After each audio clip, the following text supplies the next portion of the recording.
The 1930s were an age of ambition and uncertainty. Across the globe, nations were testing the limits of technology, racing to dominate the skies. Air travel was still new, fragile, and unpredictable, yet military planners saw in it a new weapon, a way to project power farther than ever before. In the United States, the Army Air Corps wrestled with a monumental question. Could a single aircraft fly farther than any before, carry a heavier load, and defend itself without the protection of a fighter escort? They envisioned a bomber that could cross oceans, strike deep into enemy territory, and return home intact.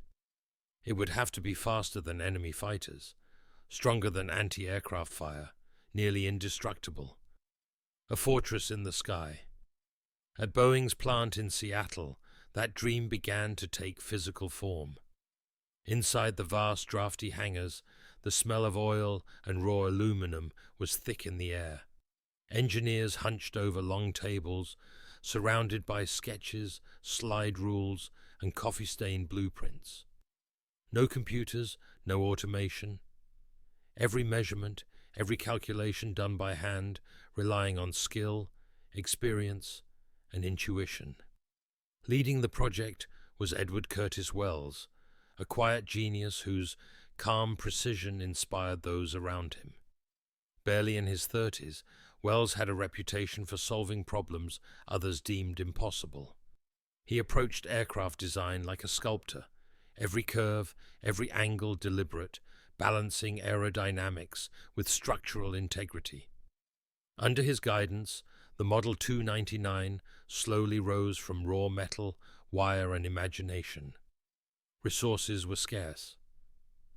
The team scavenged scrap metal, salvaged engines, and experimental components from older Boeing projects. Each part had to be carefully repurposed, tested, and adjusted. Failures were expensive, sometimes dangerous. But the engineers persisted, driven by a vision of something that had never been attempted before. Piece by piece, the bomber took shape. The fuselage stretched long and sleek, wings extending with careful precision, 4 powerful engines waiting to roar to life.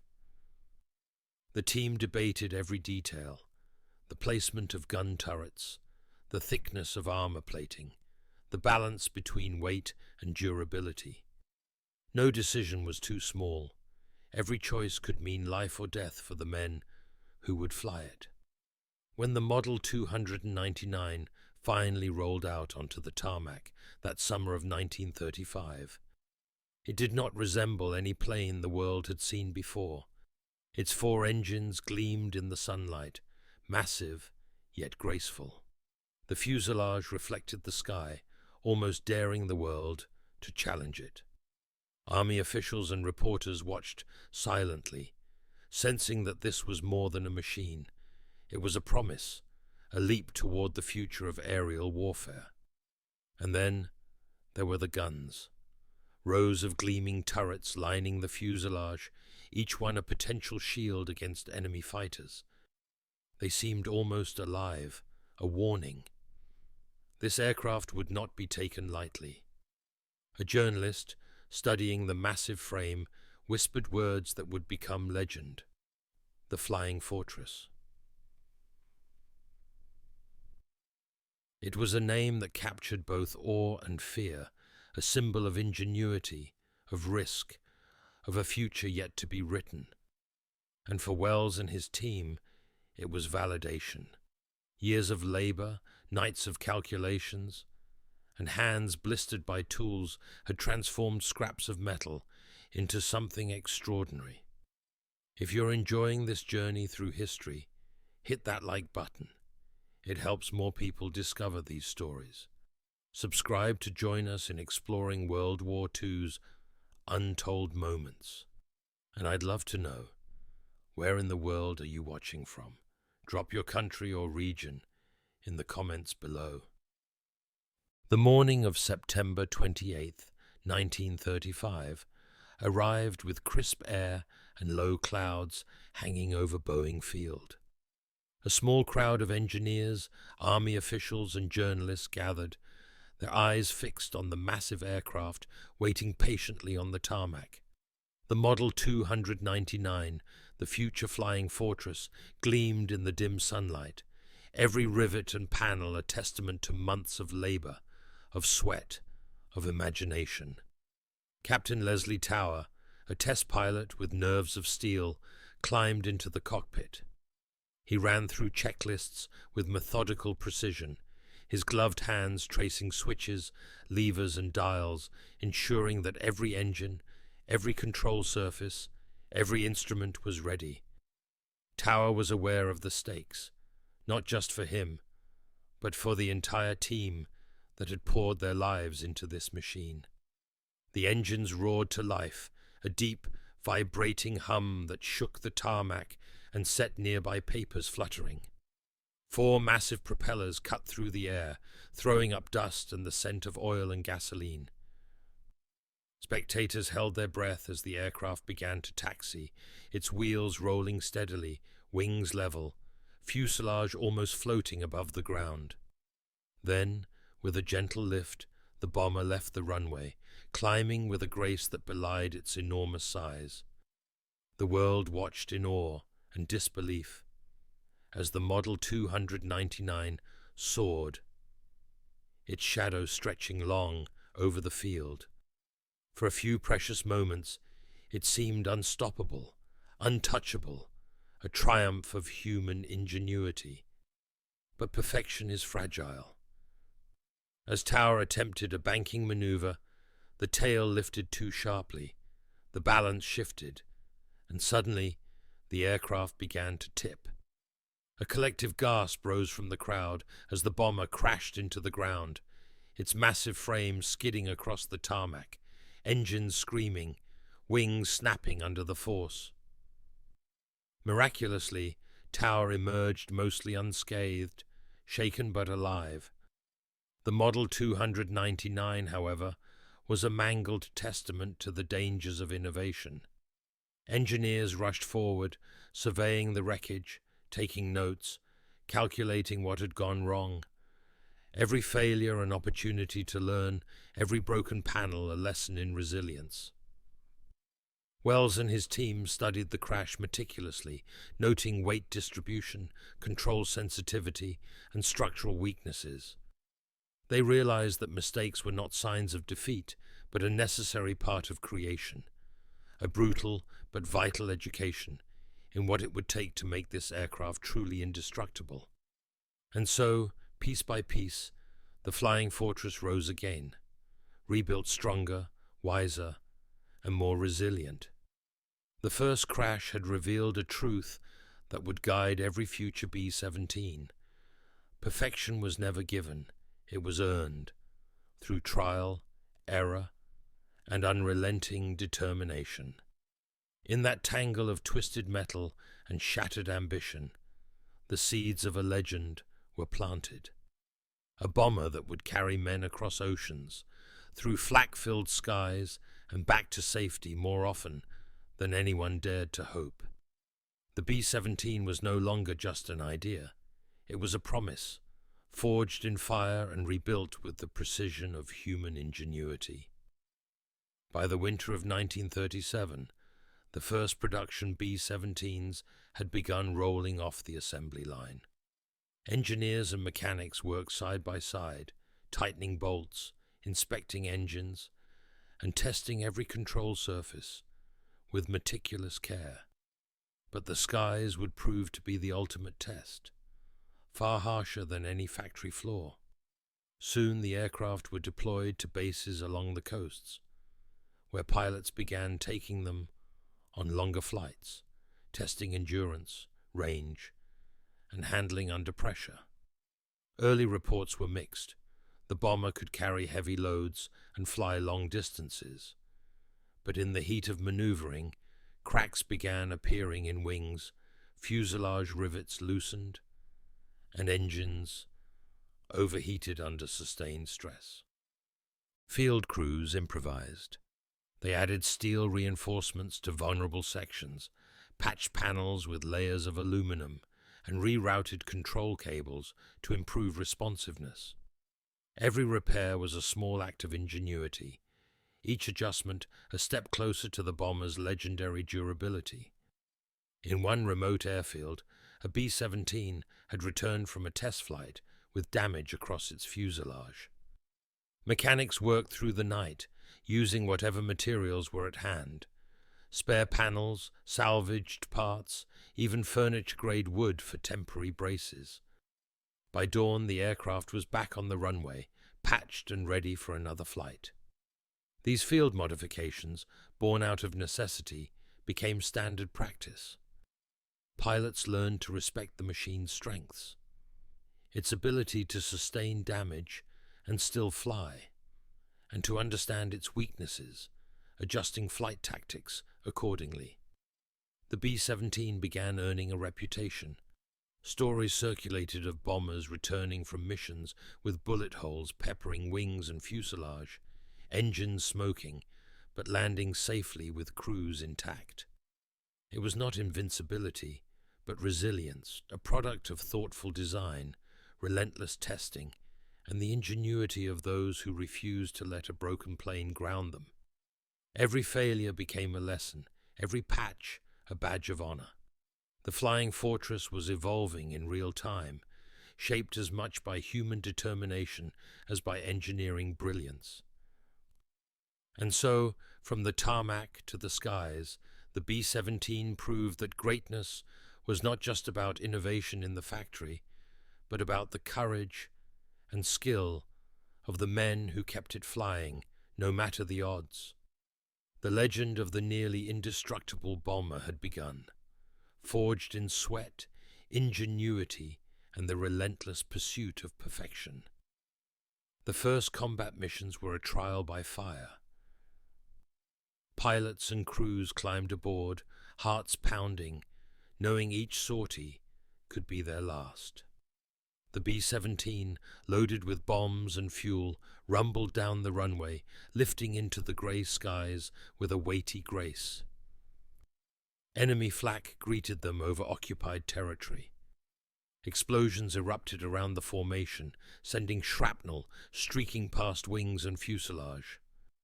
Smoke filled the air as gunners scrambled to return fire, the hum of engines mingling with the thunder of distant artillery. Planes took hits, wings riddled with bullets, tires shredded, engines spluttering. Yet time and again the aircraft held together. Pilots marveled at how a B-17 could sustain devastating damage, yet still respond to controls, climb, and navigate back toward friendly skies. Field repairs became a lifeline. Crews patched gaping holes, replaced mangled panels, and jury-rigged damaged systems to make the bomber airworthy once more. Each successful repair meant another aircraft ready to fly, another chance for its crew to survive. Stories of resilience spread quickly. A B-17, limping home with 3 engines smoking and half a tail missing, became a symbol of endurance and courage. Each mission reinforced the bond between man and machine, teaching pilots the subtle ways to coax a battered aircraft through impossible odds.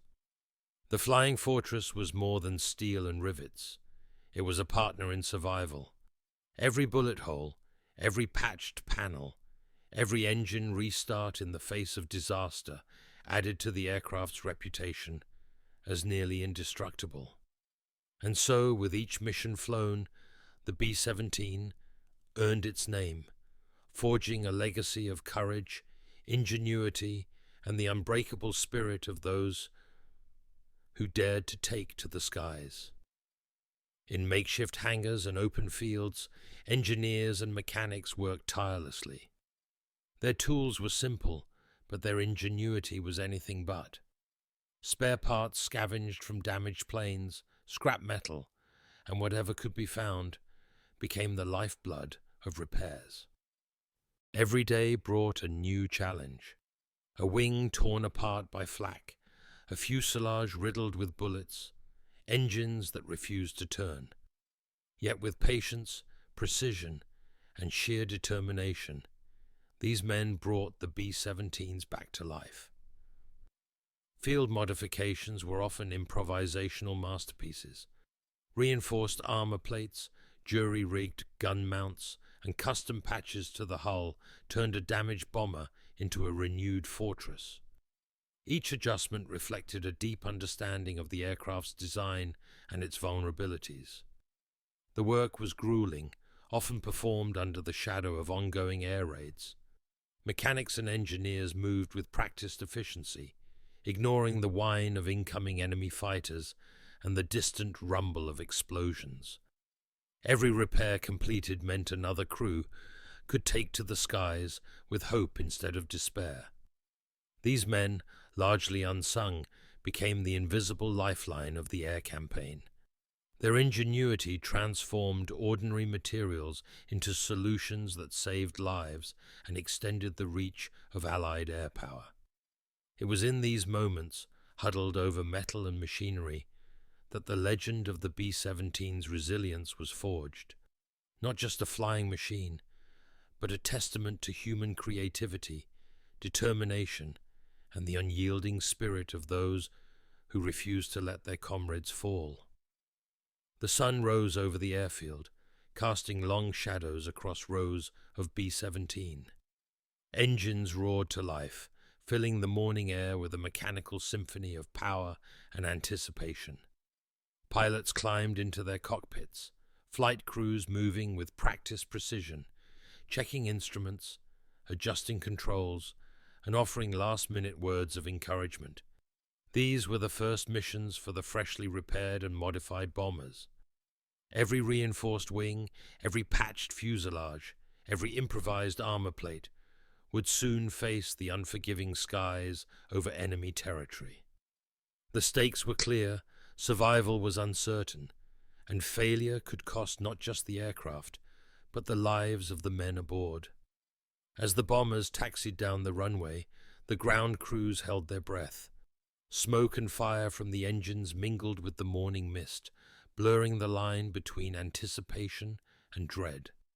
Each takeoff was a gamble, each climb into the clouds a test of both human courage and mechanical ingenuity. Enemy fighters and anti-aircraft fire awaited them, invisible but relentless. Yet the B-17s, patched and reinforced by hands that had never been in combat themselves, held together. Wings flexed under strain, engines roared with unyielding determination, and crews fought to keep their course steady, hearts pounding with adrenaline. These early missions proved a revelation. Aircraft that might once have fallen under the first burst of flak now pressed on, returning home battered but unbroken. The modifications and repairs were more than stopgaps. They were lifelines, turning fragile bombers into near indestructible flying fortresses. With each successful sortie, confidence grew. Engineers took notes, mechanics refined techniques, and crews learned to trust both their planes and the ingenuity behind them. It was a delicate dance of man and machine, innovation and courage, where survival depended as much on skill in the workshop as on skill in the air. The sky above Europe was a patchwork of clouds and smoke, the distant roar of anti-aircraft fire punctuating the tense silence within the B-17 cockpits. Crews gripped their controls tightly, eyes scanning the horizon for enemy fighters, every movement precise, every command measured. Below, the ground burned with the scars of conflict, villages reduced to rubble, rail yards smouldering, factories scarred by repeated bomb runs. Each mission carried new lessons: how to evade flak, how to fly in formation under pressure, how to trust the plane that had been patched together by ingenuity and sweat. Mechanics had discovered that a bent wing spar, reinforced with steel strips, could absorb impacts that would have once shredded an aircraft. Gunners learned to anticipate the trajectory of enemy fighters, their bullets a lifeline for the men below. their aim a thin thread between life and death. Radio operators relayed updates from the ground. Navigation officers calculated precise headings through clouded skies, and pilots adjusted altitude and speed with the weight of countless lives on their shoulders. The B-17s moved as a single entity, each bomber a part of a larger orchestra of steel and human determination, a testament to both engineering and courage. In the chaos of battle, the planes endured. Shrapnel tore through fuselages, engines faltered under strain, yet the aircraft held together, returning home battered but alive. Every successful mission reinforced the faith crews had in their flying fortresses, proving that innovation on the ground could directly save lives in the air. The war was far from over, and each sortie brought new dangers, yet with each flight the bond between crew and aircraft deepened. Men whispered thanks to the engineers and mechanics, whose ingenuity had transformed scrap metal into near indestructible machines. The B-17 was no longer just a bomber. It was a symbol of resilience, a fortress of hope in a world engulfed by conflict. Planes limped back to makeshift airfields, engines smoking, control surfaces rattling with each gust of wind. Mechanics waited, wrenches in hand, eyes sharp, ready to breathe life back into metal that had faced the fury of the skies. Spare parts were scarce, so ingenuity became a daily ritual. Steel beams salvaged from damaged hangars, reinforced torn fuselages, wires and cables improvised to restore vital controls, and every bolt turned with the precision of a surgeon. Crews watched anxiously, knowing the fate of their next mission depended on these quick, often dangerous repairs. Pilots whispered thanks to the mechanics, understanding that without these improvisations, the skies would have claimed more lives. In one corner of the airfield, a stripped engine roared to life, its vibration shaking the wooden planks beneath. Nearby, a B-17, with a patched-up wing, took shape under the careful hands of a team working in near silence, their faces lit by the fading sun and determination. Every field repair was a gamble, a test of skill and courage, but it worked. Planes that should have been grounded soared again, carrying crews back into the storm of war, proving that even in the harshest conditions, human ingenuity could bend metal to will. Through mud, rain, and fatigue, the ground crews labored tirelessly, their efforts unseen by most but felt in every safe return. The B-17 had become more than an aircraft. It was a living testament to the relentless spirit of those who refused to let it fail. Stories of the B-17's resilience spread quickly among the crews. Tales of planes returning with half their wings gone, engines smoking, fuselages riddled with flak, yet still managing to land safely, became legend. Pilots and gunners spoke in hushed awe about the aircraft that refused to die. Each mission added to its reputation, a silent promise that even when everything else failed, the flying fortress would carry them home. Mechanics knew the truth behind the legend. It was not magic, but careful engineering, relentless maintenance, and improvisation in the field that made the B-17 nearly indestructible. Parts salvaged from one plane patched another. Worn engines were coaxed back to life. Every repair, every adjustment, every calculated risk contributed to the aircraft's survival against impossible odds. Crews began to trust the plane as much as they trusted each other. They flew into flak-filled skies with a mix of fear and faith, confident that the flying fortress would endure what lesser machines could not. By the time the B-17 returned from a mission, battered but whole, the stories grew, the myths hardened, and the aircraft became more than steel. It became a symbol of resilience, ingenuity, and the unyielding spirit of those who fought to master the skies. Decades later, the legacy of the B-17 endures. In museums, air shows, and restored hangars, the flying fortress still commands awe, its metal skin a testament to the ingenuity and courage of those who built and flew it. Veterans recount stories of missions that seemed impossible, of comrades lost and miracles witnessed in the sky. The aircraft that once carried bombs into the heart of enemy territory now carries memories, honor, and the echoes of an era defined by courage and sacrifice. For engineers and historians, the B-17 remains a case study in resilience, design, and adaptation. It demonstrates how meticulous planning, combined with human ingenuity, can turn scrap metal into something nearly indestructible, something that shapes history.